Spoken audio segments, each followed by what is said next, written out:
Ready when you are. Okay. New Brunswick, do you think that your government's working for you? I sure as hell don't. So back in the fall, the provincial Liberals, under Brian Gallant, appointed a 5-person commission to study electoral reform. Now, this was done to align with the Trudeau government and their mandate during the 2015 election, where they said that first past the post system would be the last time that would happen during that election.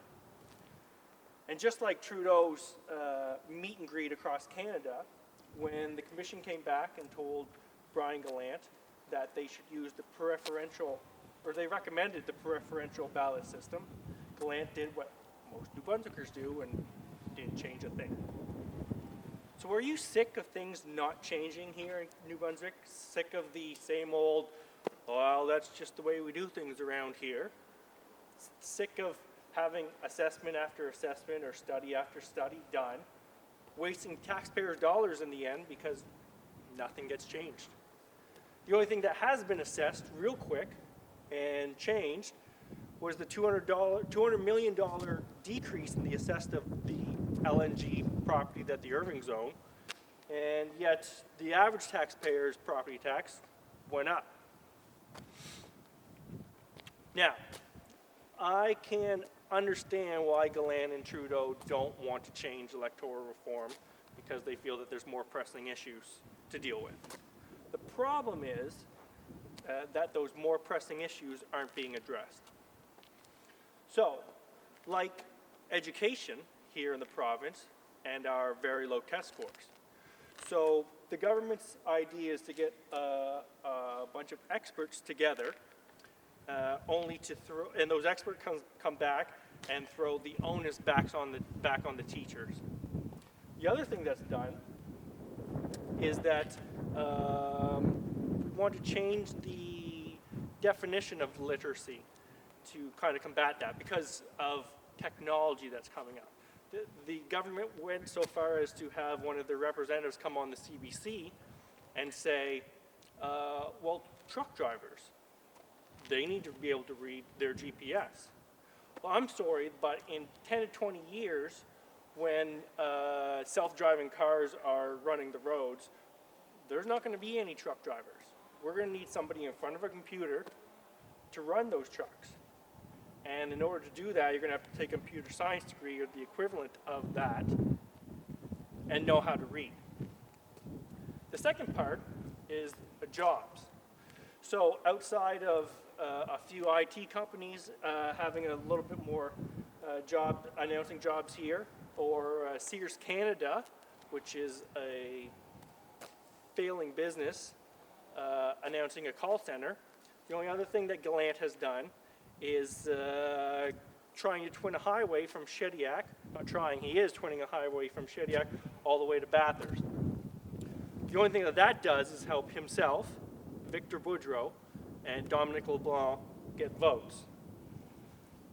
My only other guess that Gallant's going to do to fight the 1,500 job loss that he has occurred over his governments, try and keep up with his 5,000 that he promised us, is towards the end of his mandate running up to the 2018 election, he'll probably do what another premier of ours did and stand next to the Irvings and announce a big announcement how I'm guessing probably the east to west pipeline is going to have a go-ahead.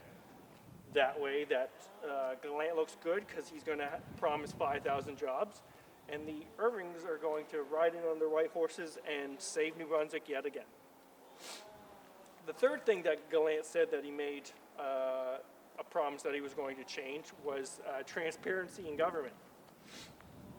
The only thing that I've seen and what they've tried to peddle to us is the Irving mentality of, if you can't see it, we're not going to tell you about it. Now, how do we change all this? How do we invoke change in New Brunswick? Well,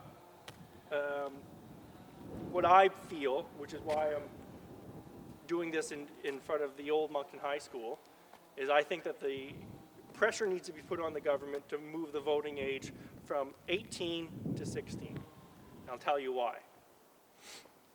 So in New Brunswick, our voting percentage is at the last provincial election was 65%, an all-time low when it used to hover around 80%. In our last municipal election, it was just over 35%. The problem that many people say is that our young people just aren't engaged in politics, they don't understand politics, and a lot of young people say that my vote simply doesn't matter. An echo from that a lot of New Brunswickers are saying.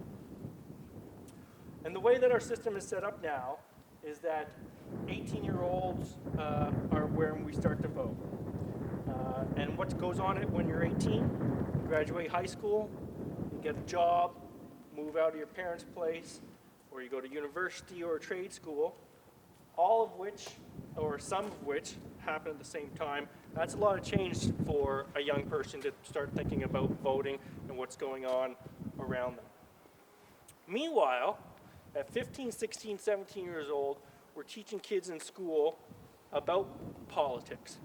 And we're going to be teaching a lot more with the mandatory civics courses. And what we're throwing on these young people is driving a car, paying taxes, abiding by the law. And as soon as these young people say, hey, we're getting these adult responsibilities, where's my voice?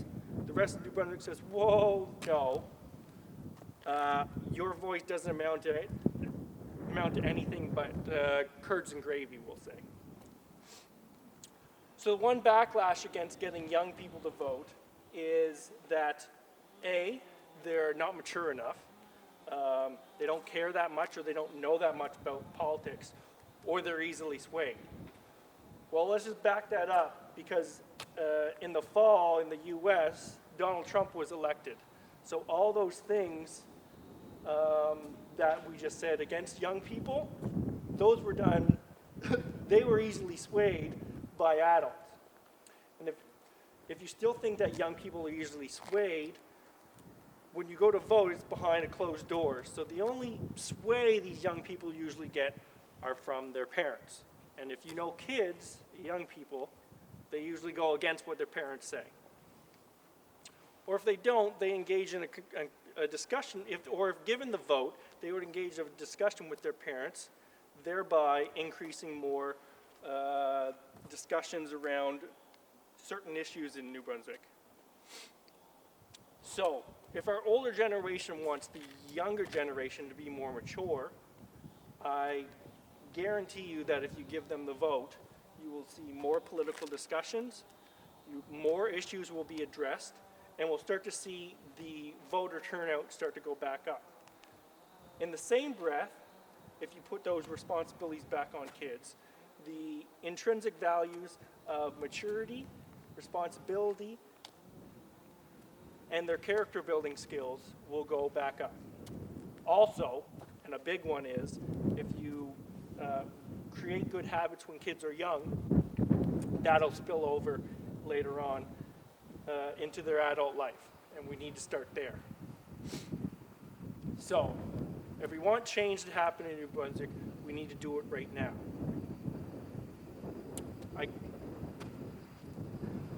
I urge the provincial government to put on the ballot for the next provincial election a referendum to have 16-year-olds to vote.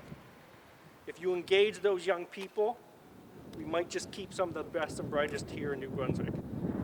And some of those liberals may just save their jobs. If you like this discussion, if you want to talk about more, just leave some comments down below. If you agree or disagree, or maybe feel you can bring something to this conversation. Anyways, have a great day. How's that?